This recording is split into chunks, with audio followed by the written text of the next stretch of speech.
সুখে ঘর সংসার করে।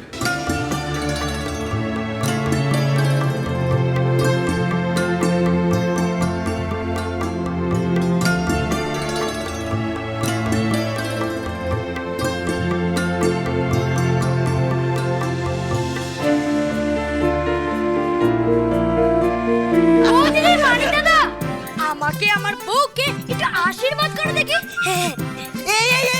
থাক তোরা সুখে থাক। এই বলা শোন, আমরাও তো তোদের থেকে বড় এইবার একটু। শোন, আমরাও তোর বিয়ের জন্য না অনেক কিছু করেছি। আমাদের প্রণামটা কর। হ্যাঁ, তোমরা না থাকলে তো আমার পেটে উঠোই নে। কুচ কুচ। শোনো, এরা হলো গিয়ে আমার মন্ত্রী, সেনাপতি আর সামন্ত, বুঝলে? যাও প্রণাম করো গিয়ে। এই না না, প্রণাম দি না। আমি আরে থাক। এই মা না না। বউ দিদি, আমার বউটাকে একটু শিখিয়ে পড়িয়ে নিও। নেবো বই, ও তো আমার নতুন চই, তাই না পারো?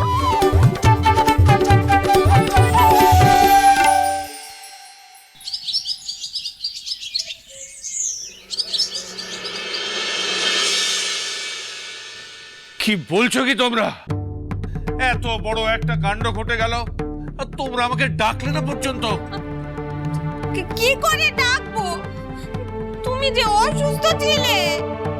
দেখো, তোমার শরীর খারাপের কথা মাথায় রেখেই তো আমরা তোমাকে ডাকিনি গো। আমার কথা ভাবতে গিয়ে ওখানে যেটা হলো তার পরিণতি কি হবে ভেবে দেখেছো? এত বড় একটা অনর্থ হয়ে গেল। হ্যাঁ, ওটা ঠেকাবো কি করে? বৌমাকে আমি কি উত্তর দেব? আমি জানতেন ছোট, উনি ঘুম থেকে উঠেই আমাদের উপর চোটপাট করবেন। কিন্তু দিদি, আমরাই বা কি করতাম বলো তো?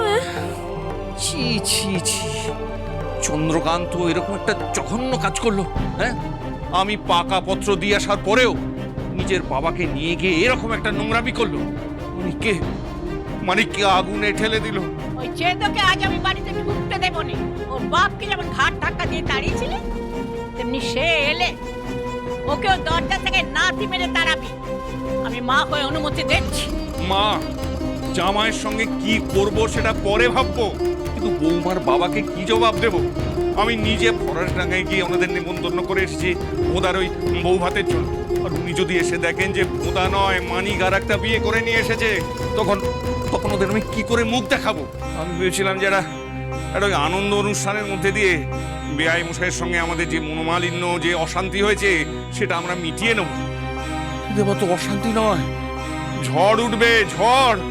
আর সেই ঝড় আমি সামলাবো কি করে? বেআই মশাই কোথায়? আমার ডটারের সর্বনাশ করে আপনারা নোজের তিল দিয়ে ঘুরছেন নাকি? বেরিয়ে আসুন। তুমি এত চুপপাট করো নে, একটু শান্ত হও। শান্ত? আমি মনে ভার আজকে সবাইকে মাথায় মেরে গুলি ওড়াবো আমি সবার। কি আশ্চর্য!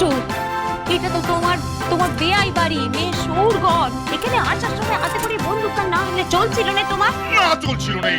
মুখে কথা বললে কাজ হতো না বুঝি? না, হতো নে। আজকে যা ঘটেছে তারপরে শুধু আমার মুখে আমার বন্ধুকে কথা বলবে। বেরিয়ে আসুন। মুখে গুলি দাগলে তবে তো কথা কইবে গো। বলেছো তো তুমি লোক দেখাতে। কি হচ্ছেটা কি? আমার প্রেস্টিজের বেলুন ফাটাবে দেখছি তুমি। এই বন্ধুকে গুলি নেই সে তো তুমি জানো, ওনারা তো কেউ জানেন না, তাই না? তুমি থামো, এত চোটপাট করো নে। বেরিয়ে আসুন। কোথায়? বেরিয়ে আসুন। ও ছোট, বেআই মশাই যে হাতে করে মিষ্টির জায়গায় বন্দুক এনেছেন রে। ও দিদি, বলছি মেয়ে সৌর ঘরে কখনো বন্দুক হাতে করে আসতে দেখেছো? উনি আজ বেজায় কেঁপেছেন ছোট, এবার কি হবে বল? কি আর হবে? এখন জামাইয়ের জন্য আমাদের পান খোয়াতে হবে। না না না না না, উনি অমন করবেন না। আপনারা এখন? এই তো এসে গেছি। কি আসবো না তো কি? বাড়িতে হাত পা গুটি বসে থাকবো? না মানে আপনারা খবরটা পেয়ে গেছে? আলবাত পেয়েছি, সবটা জানি। কি ভেবেছিলেন আমার থেকে হাইট করে আপনারা ছেলের বিয়ে দেবেন আর আমি কিছু জানতে পারবো না? না বেআই মশাই, আসলে আমরা মানিকের শুনুন, চারিদিকে ফ্লাই করছে আমার চেনা লোক। সব খবরই কানে আসে যেখানে যা হোক। ও দিদি, বলছি কি, বেআই মশাইয়ের সাথে কথা কয়ে কোনো না পাবে বলে তো মনে হচ্ছে না। তার চেয়ে বরং বেয়ানের সাথে কথা কয়ে গিয়ে সেইটাই ভালো হবে। চল। বেয়ান,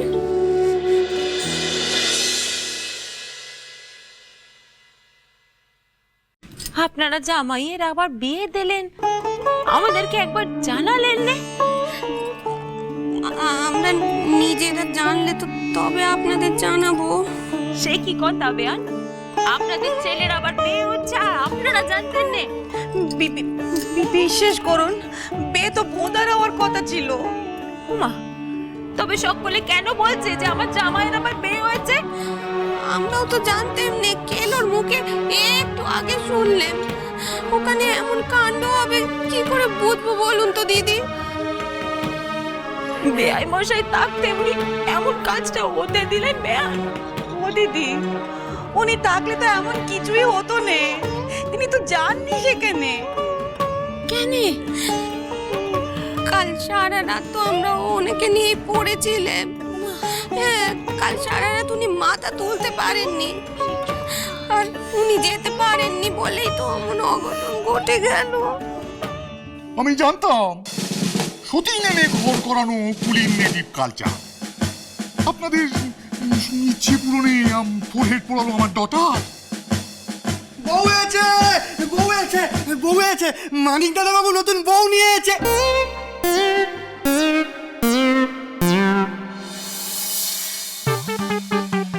ও দিদি, এখন কি হবে?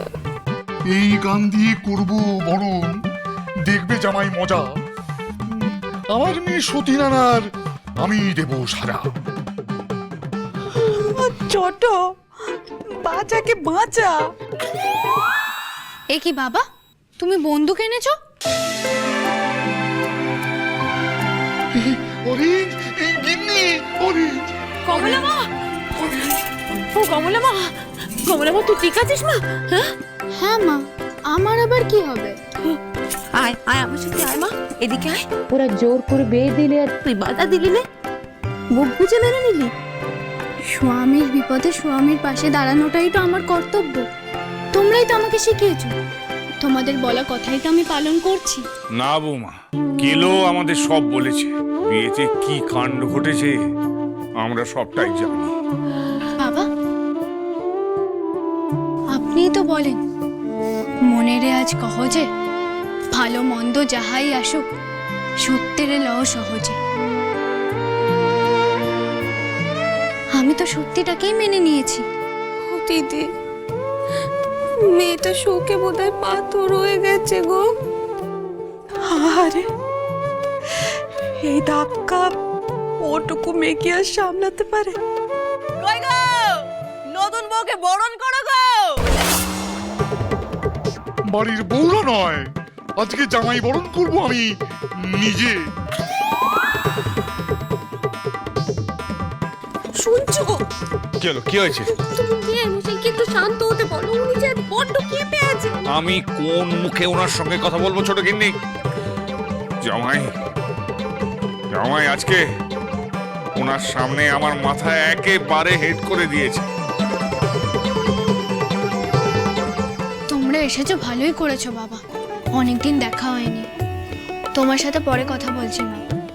আর বাবা, তুমি বন্দুকটা নামাও, অনেক গোলাগুলি চলেছে। এবার নতুন বউকে বরণ করে ঘরে তুলতে দাও।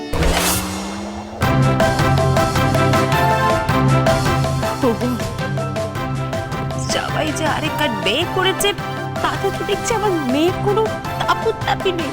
গিন্নি কমলমা বুঝতে পারছে না সতীন কাটানি ঘর করা কতটা কঠিন। সত্যি তো, সবাই কি আর বেয়ানদের মতো হয় গো? হয় শ্রীমান পৃথ্বীরাজ